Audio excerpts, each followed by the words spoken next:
Chegamos ao primeiro Invocação do Mal sem James Wan na direção, e quem acompanha a franquia sabe que isso nunca é bom sinal. Mas será que isso volta a se repetir agora no terceiro filme?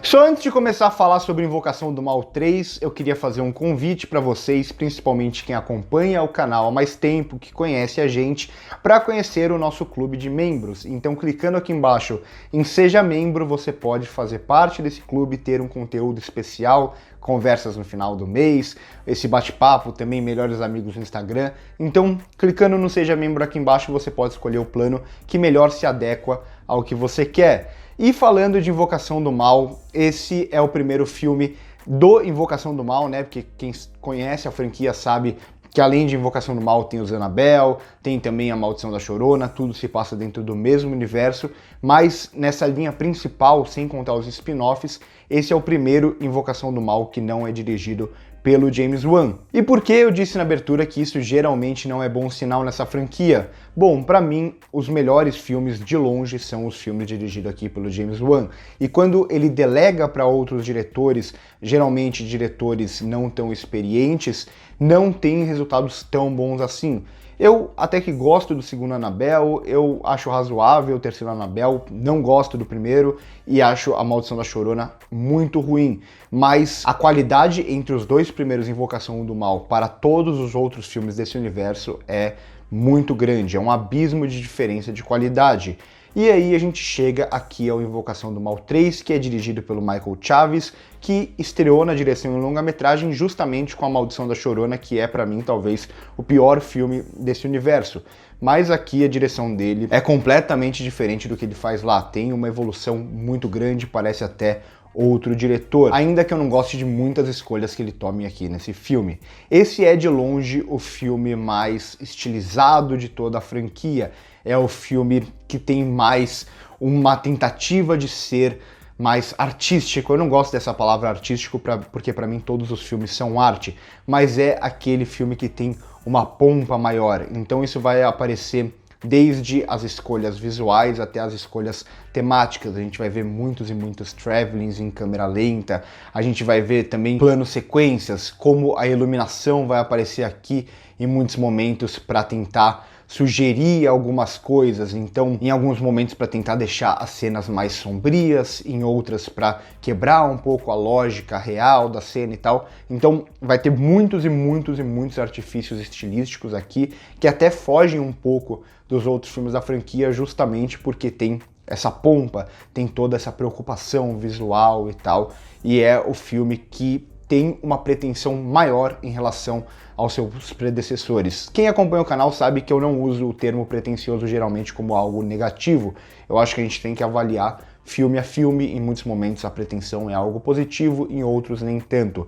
Aqui eu acho que em alguns momentos funciona, mas no geral não é algo tão positivo assim, justamente porque esse filme ele tem como foco ser maior do que os outros, maior do que seus predecessores, não só visualmente com os recursos que eu já comentei, mas também até em sua história. Então desde o começo ele já se vende como um filme maior.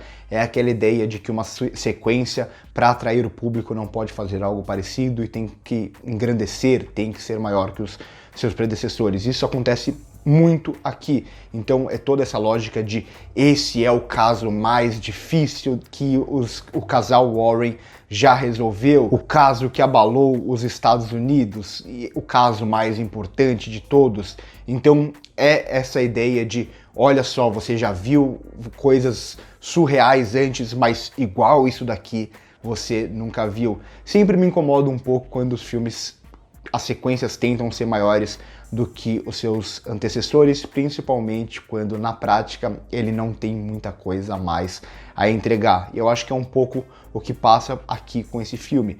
Por um lado, ele tem toda essa pompa visual, por um lado, ele tem toda essa história e também vários e vários recursos aqui que tentam torná-lo maior, mais importante. Mas na prática ele acaba sendo até genérico em certo sentido, ele acaba trazendo vários e vários elementos que os filmes mais genéricos de terror trouxeram também. Então, por exemplo, as cenas de terror aqui, elas vão trazer os mesmos elementos dos outros filmes, do terror blockbuster como um todo. Então, aquela câmera mais próxima do personagem que esconde o que está atrás ou que esconde o que está em torno do personagem, o uso dos jump scares, então a trilha sonora que cessa por um determinado momento para depois ter um estouro sonoro pra gente se assustar. Então, se por um lado parece que a direção aqui ela busca muito essa pretensão de ser superior, essa pretensão de ser um filme visualmente mais intelectual,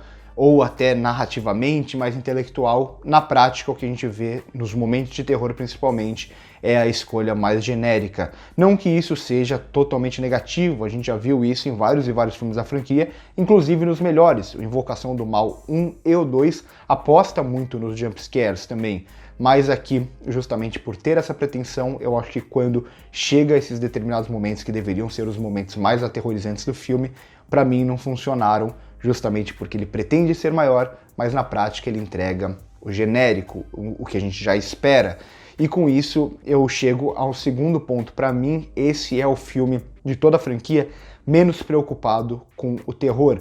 Esse é, para mim, um filme que tem uma estrutura muito mais de uma investigação policial, de investigar aquele caso. Claro, aqui não vai ser policial, vai ser o casal Warren, e o filme vai ser muito mais focado neles do que todos os outros filmes do universo. Isso para mim enfraquece um pouco a ideia de terror, justamente porque essas duas pessoas sabem lidar com aquilo, por mais que seja o grande caso da vida deles, ainda são duas pessoas que não são frágeis a tudo aquilo que eles vão passar, a toda essa conexão, essa relação com a possessão demoníaca e tudo mais. Então aqui, diferente dos outros filmes, que tinha um ponto mais frágil, que eles precisavam proteger e aí passava todo o perigo do filme, aqui não, aqui o foco vai estar muito maior neles. Claro, tem o garoto e tal, mas o foco do filme vai ser totalmente ou quase totalmente nessa investigação, neles tentando descobrir o que está acontecendo, de onde vem essa possessão, por que é a maior possessão